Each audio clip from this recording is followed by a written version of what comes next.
There's some 20 patients, or 20 customers as they call them. As we go, look at the, it's warm but gray. It looks like it's gonna rain. Friday, 21st. Let's see what I got. We know, I think it's 21st, now what month? No, it's not November. It is October still. And we're gonna go Burnside today. Because Burnside is a little bit safer than the highway as far as I'm concerned.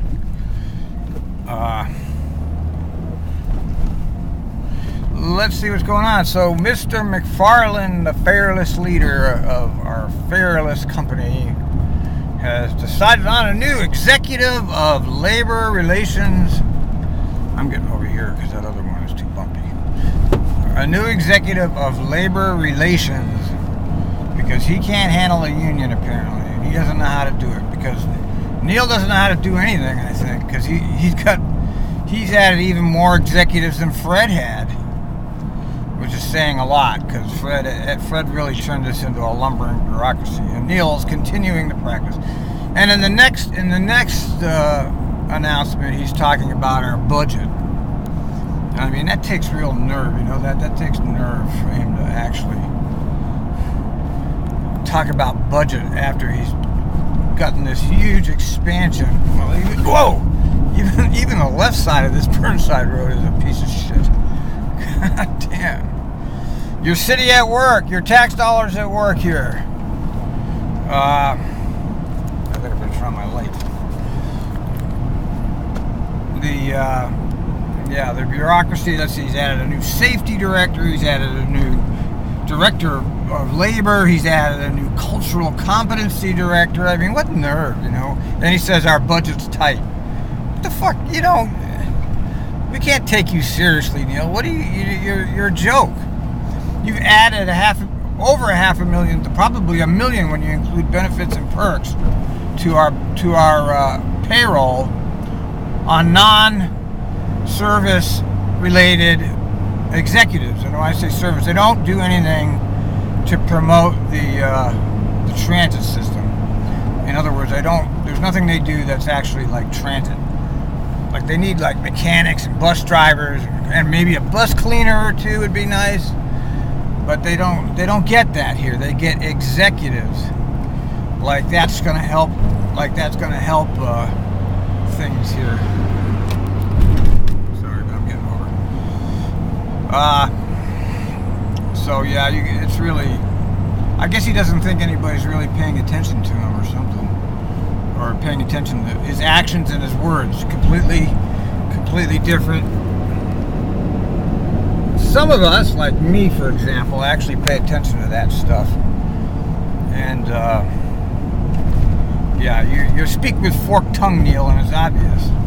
See, the budget problem only relates to the drivers and the public. When it comes to you and your executive class, there's no such thing as a budget problem. Just like the rest of America, you know, there's nothing new with this. This is the same old story again, you know.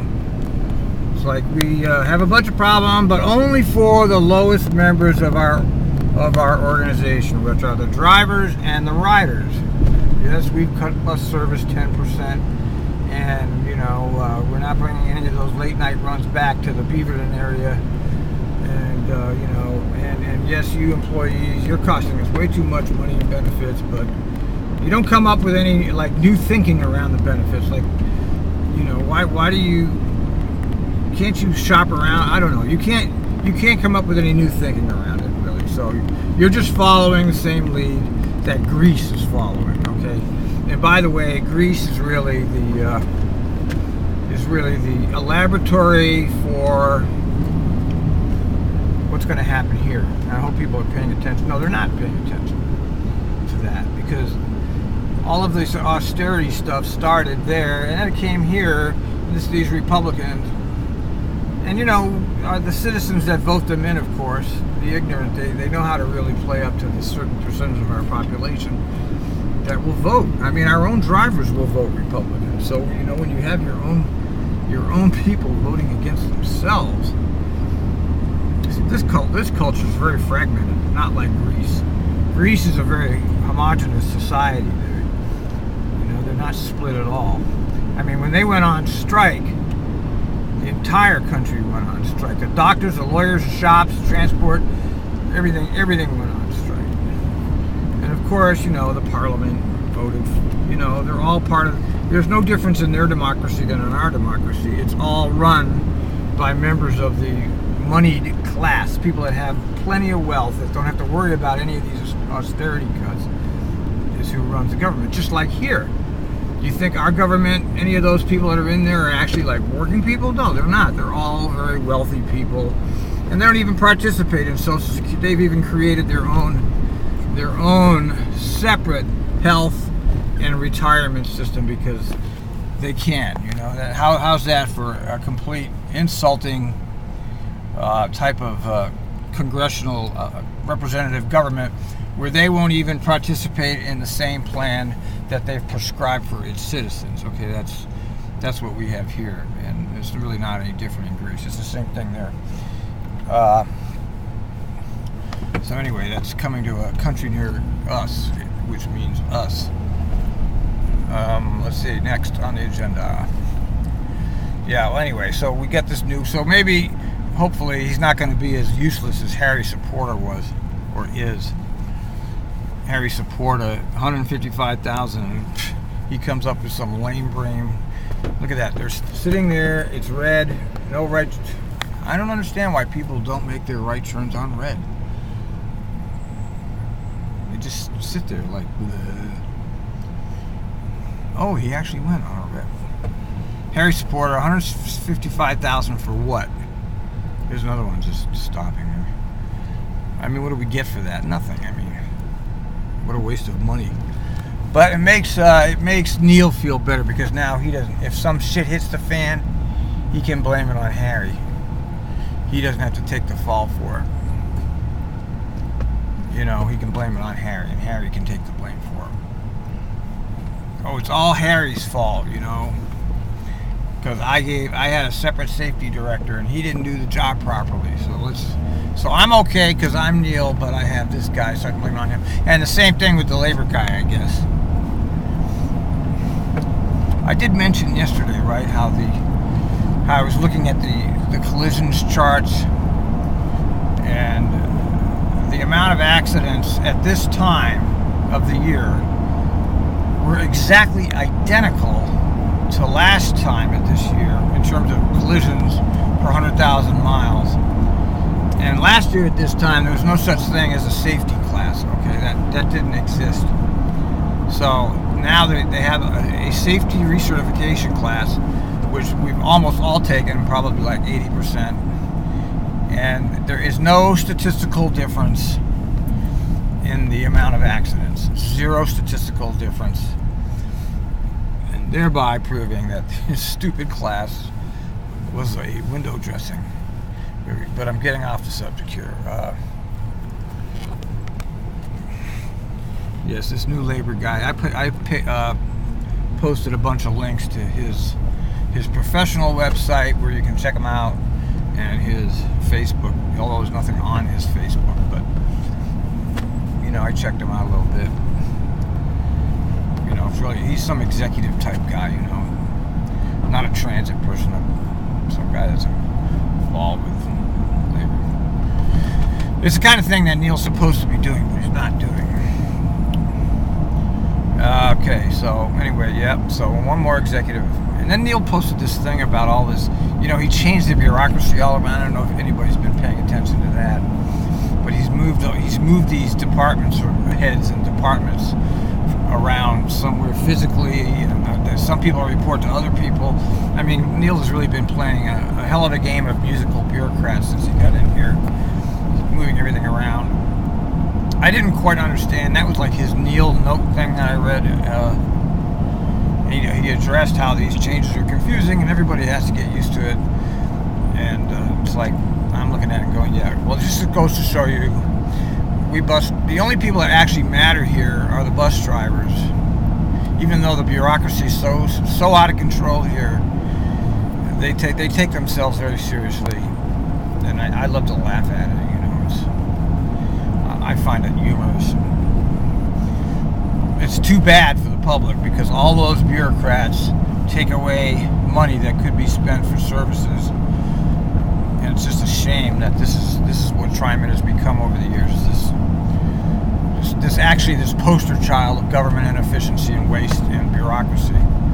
It's just a shame, because everything I've heard. I've only been here I've been here 15 years, and everything I've heard about TriMet was that it was really a great transit agency, really responsive. It had buses going everywhere. I mean, you had bus service going everywhere years ago. And then they got Fred, and Fred immediately started this. We're going to cater to the developers. Okay, that's what rail's all about. It's all about the developers. It's not about public transit. It's not about transit choices, because let's look at Milwaukee Light Rail, for example. Come on, go. Milwaukee Light Rail is not changing anybody's choice. As a matter of fact, it's limiting choices. Because right now they have a bunch of express buses that people can take, which are going to all be eliminated. So you're going to be all forced onto the rail. Here comes it. Oh no, that's the center garage. Everybody's going to be forced onto the rail here.